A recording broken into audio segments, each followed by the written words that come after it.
Hey guys, Grassman here, playing more Clash Royale. So today I'm doing a how to do 2v2s successfully. So, first off, one major flaw I see is people try and use a solo deck in a 2v2 deck. That doesn't work. You need to use a teamwork deck. For example, this is my 1v1 deck. My 1v1 deck works in 2v2. Because it's got an attack, it's got defense, it's got small spell, big spell, so mine works in 2v2. But an expo, how would it be? Cycle decks don't work well for 2v2. An expo deck doesn't work well in 2v2. Because you're often dealing with big pushes versus big defenses. So, cycles, where if you can't contribute to a defense, you're gonna lose. So you need a good deck that can contribute to defense. So, this deck works. This deck works. And I'm going to use this deck. So I'm going to play some 2v2 matches and show you how to do good. Working off your team's cards is another good thing. So this guy has good defense cards, which is what's really important. I'm actually going to turn the sound off for this video so you guys can hear me better. So, sorry if it's, I'm going to keep trying to talk, though, so you still have something. So here, another thing I would recommend is playing with clanmates. Having a clanmate to play with allows you to pre-set up a deck together that you know will work. And then that way you can have decks that don't have two princes, because two princes can really easily be killed. So,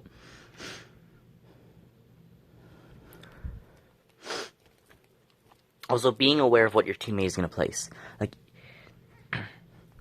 Sometimes you'll end up playing a log and then your teammate will also play a log. But if you've played it both on a goblin barrel, you've used 2 to counter 3, which is a +1, but he's also used 2. So it ends up being a -1 elixir trade, which is not what you want. Another thing is be aware pushes can turn around really fast. If you and your teammate both use a big spell on a tower, like me and him both, if I rocketed and he fireballed right now to try and do damage to a tower, we could get so destroyed. One push and we're dead. Because the towers don't have much more health. I don't know if they have any more health. The King Tower might have a little bit more. The princesses, I don't think, though. So you can really easily get counter pushed. And then one counter push you can't defend can be a loss.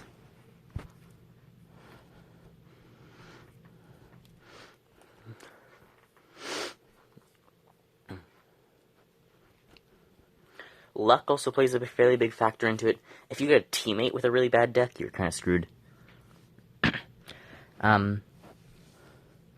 If you really want to keep winning after you've won, feel free to try and play again with your teammate. Because if they have a good deck that worked, maybe they want to play again with you. Also, definitely bring in things like buildings. With 2 people, the enemy is twice as likely to have a building targeter. So having a building is really good, something like Tesla or Inferno Tower, really good against, is really good against aerial units, really good against building targeters, which is a huge problem in Clash Royale. You are very likely to end up encountering a balloon. Balloons are quite likely, and you're very likely to... You're twice as likely to encounter it during a 2v2 match. So you need to be prepared to be able to fight everything. You can't bring in an Expo, it doesn't have good defense. With 2v2, you're essentially twice as likely to find all cards, with a chance of getting doubles. So if you have one air defense card, bring in at least a second thing that can hit, or change your deck slightly. Because chances are they're going to have, at least one air defense card, not just one.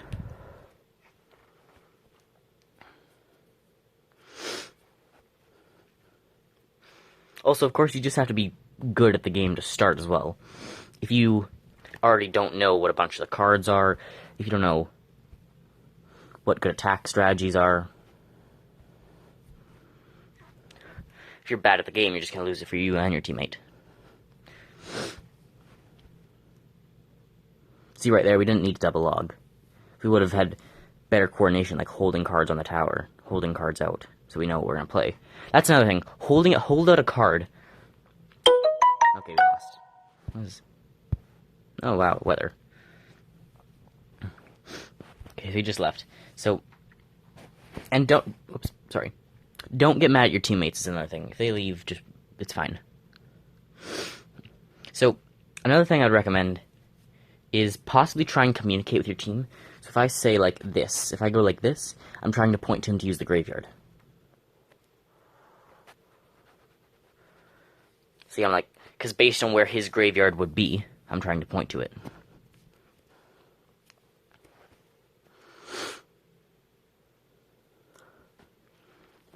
So, and the other thing is, before you play a card, hold it out to show him where you're going to play it, so he doesn't play, like, I don't want him playing Zap here. Because if he played a Zap there, we would have wasted 2 elixir.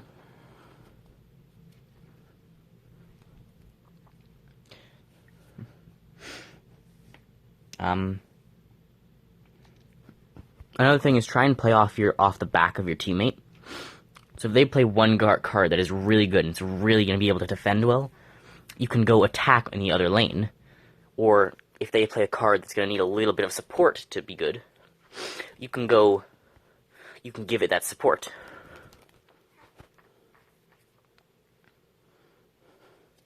Maybe your teammate's got a really good attack deck, but not a great defense deck. You can give it some support with like the firecracker I did there. Also, be careful with your spell placement. Triggering the King Tower early is really bad. It does look like it has extra health.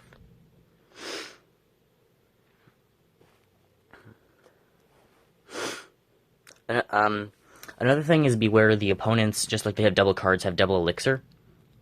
Or twice as much elixir, I guess. So if you're playing like a goblin barrel deck. Hang on. Vampire. Hello. You should make breakfast today. Make some coffee and make some eggs for Mom and Dad. Okay. I'm busy, go. But you'll do it? Yes.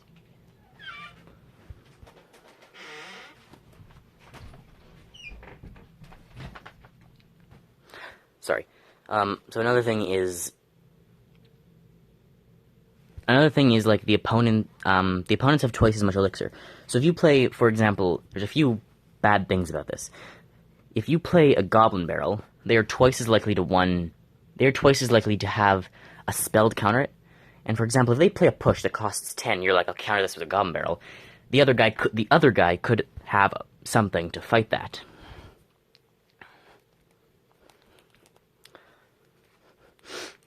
And also just, if you count out and if they've played 10 elixir, you might be like, well, now I can push and there's no possibility they can stop me. The other guy could still have elixir, or maybe they both spent 5. So I'm going to play a few more matches and keep showing you. Keep mentioning things as I see them.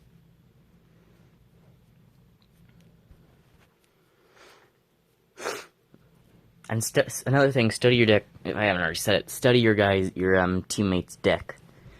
Knowing what they have, you can play off their back, or they can play off your back.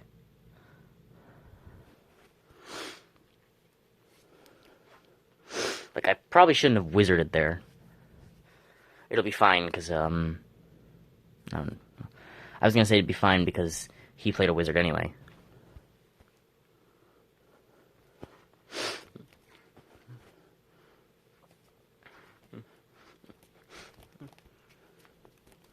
That was a really good push.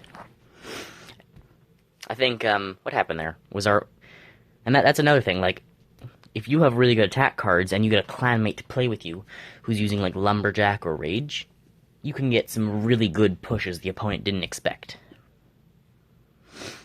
Ranged cards are also really strong, like, extra strong, because your teammate could have melee cards to just put down to distract, while your ranged cards like a firecracker or a wizard stay back and do a whole lot of damage.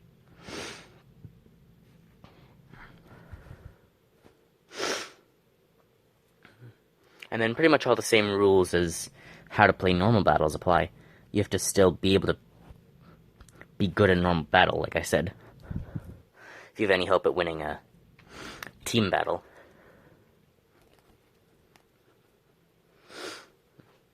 Another thing, area damage cards are extra strong because they, like Mega Knight, the guy's gonna have twice as many, the enemy team is gonna have twice as many cards on the field.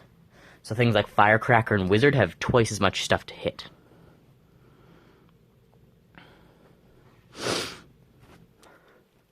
As for buildings, at least you should very likely have a building. You kind of want a building. Every other guy should have a building. Because if there's at least one building on your team, then it's really hard for things like a Royal Giant to get through. Because either of you could play the building.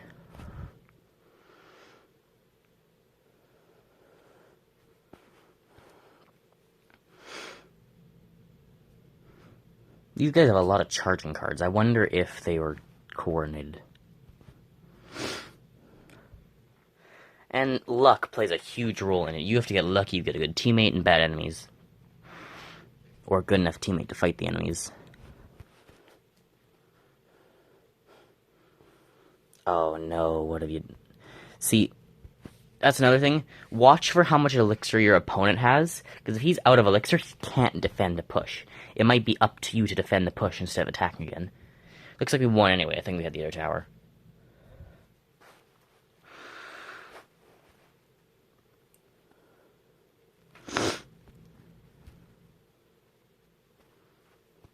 So let's go again.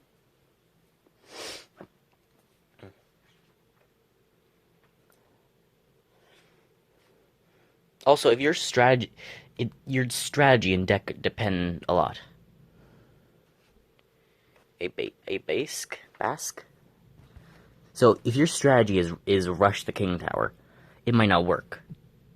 Because in 2-player, again, they're twice as likely to have a solution to it. It's already really likely they'll have a solution to... It's already really likely they'll have a solution to something like a... To like a Skarmy, they'll likely have a Zapper, a Log, or something. Or an Arrows. So if you're riding off the chance they don't, remember, they're twice as likely to have it here. So if there's only like a 40% chance they won't have it, there's only a 40% chance of a 40% chance, which is closer to less than, which is like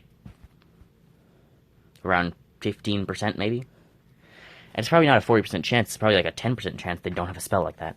So Goblin Barrel is extra bad in 2v2. Do not use Goblin Barrel. Use area damage. Area damage is twice as effective. Wizard, Executioner are both great. Because not only can they, of course, hit tanks and the guys behind the tanks, they can also just hit... If there's just a bunch of medium guys coming towards you, a Wizard and Executioner can clean it all up. Maybe the other team played 15 elixir just to send a bunch of medium guys at you. You and your teammate can play 10 and destroy it and have a counter push.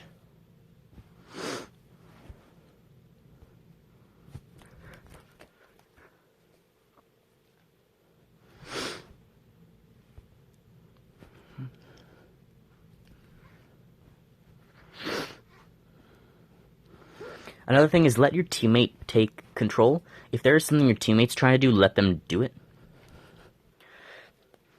Because it's better that you aren't in control but you win than you are in control but you lose. Because if you're like, I want to attack on the right side, and your teammate's already got a strong push on the left side, well, you could just both easily be countered. Versus if you both attack on the left side, you might have a really strong push the opponent just can't fight. Like I was saying here, Executioner, killing all the medium troops there.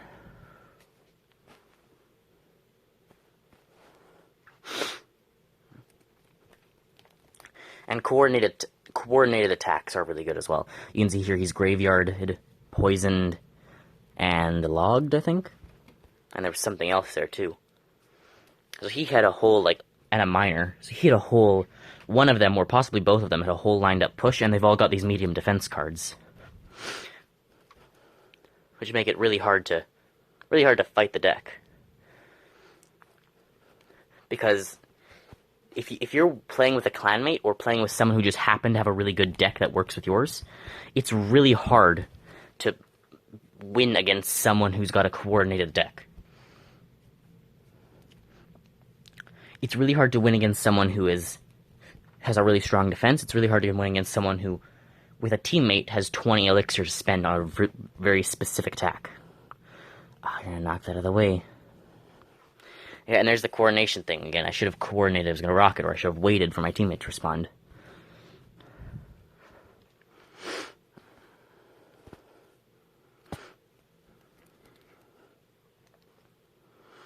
So, and yeah, like this, we're out of elixir and we just lost because they had 2 poisons in a graveyard. I think they were coordinating their deck.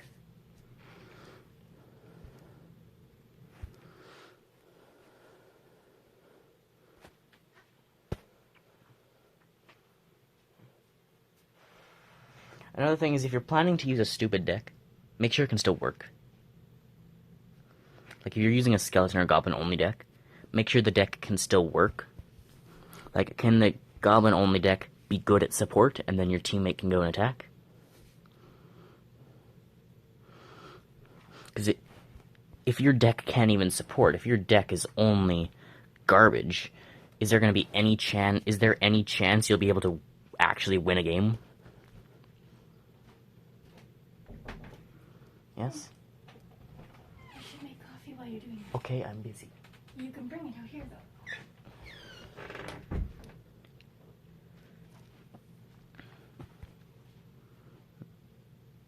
Okay, so here we're going to coordinate. You play Hog, I play Wizard.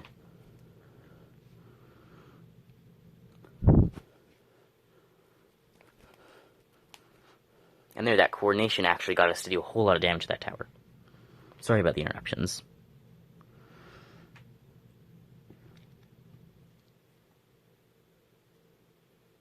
Oh. And then the rest is kind of just learning the skills. It'll take time to learn the skills to actually be able to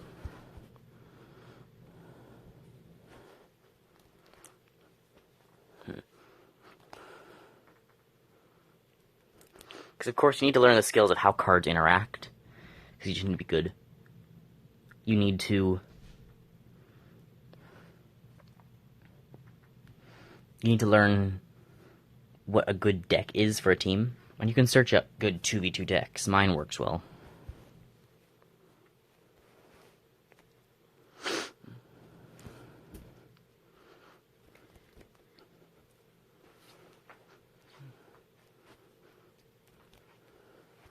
And remember, solo decks don't work.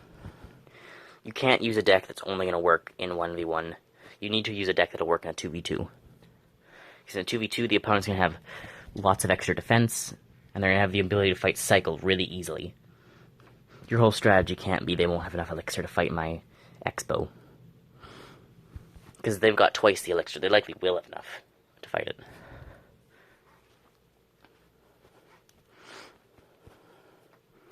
And remember, area damage is so much stronger. I would highly recommend Executioner or Wizard for 2v2s.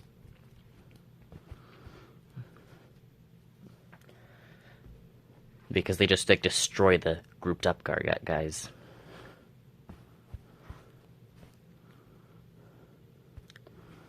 Oh, that got our tower.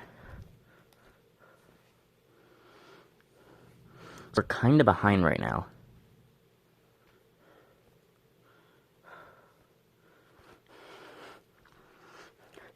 Another thing is you kind of have to expect you're going to kind of lose. You have to be able to play catch-up. I think we'll do one more battle after this.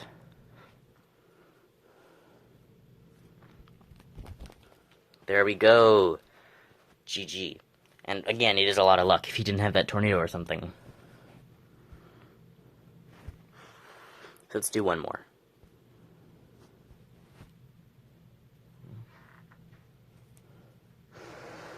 And as always, defense is always more important than the attack. You can turn a defense into an attack. It's relatively easy to accidentally do damage to the opponent's tower it's really hard to accidentally prevent damage to your own tower.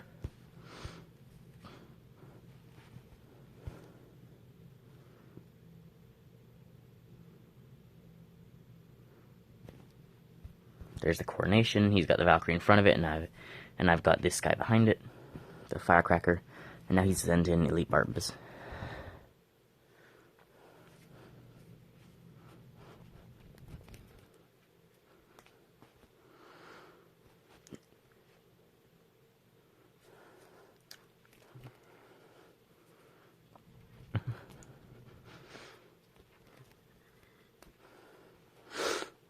There we go. Good thing he didn't have more elixir.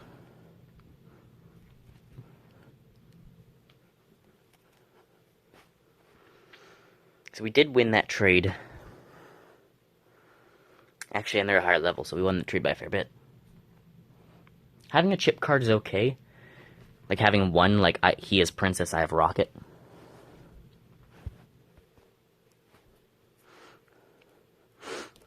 Having one card like that is okay.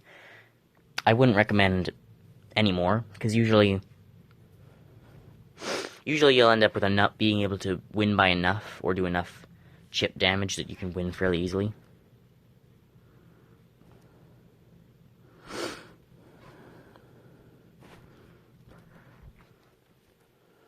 And the rest is really just learn the game.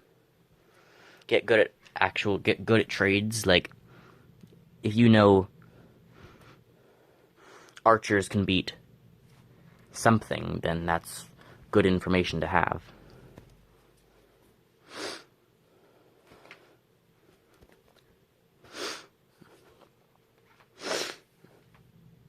I would recommend bringing in some sort of big spell. Sometimes your opponent is able to just hold on for long enough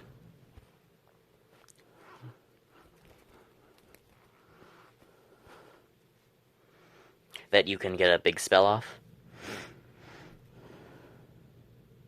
This is not one of those cases, but sometimes your opponent can defend a slightly stronger push.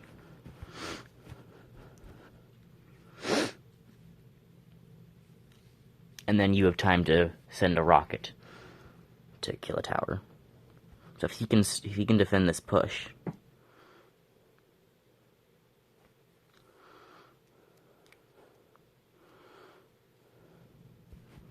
I've got enough time to counter this.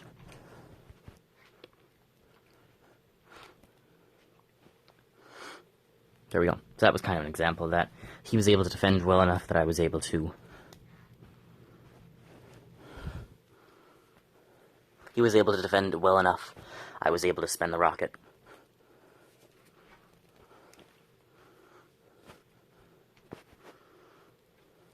And remember, you also don't have to be quite as conservative with elixir.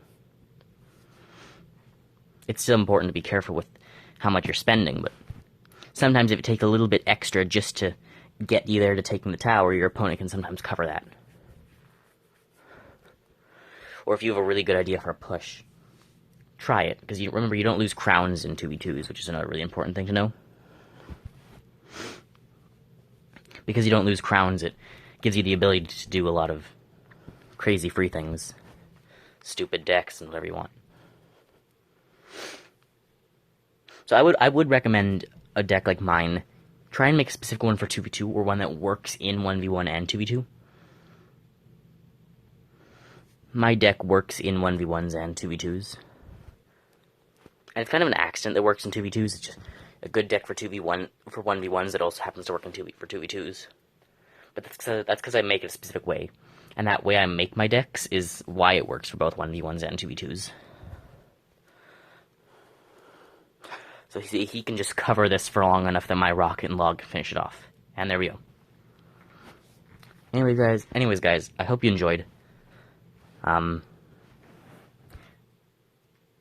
sorry, lost my train of thought. Subscribe and like. Leave a comment. If you leave a comment, I'll definitely be able to answer your comment if it's a question. And I hope you enjoyed. See you next time, guys.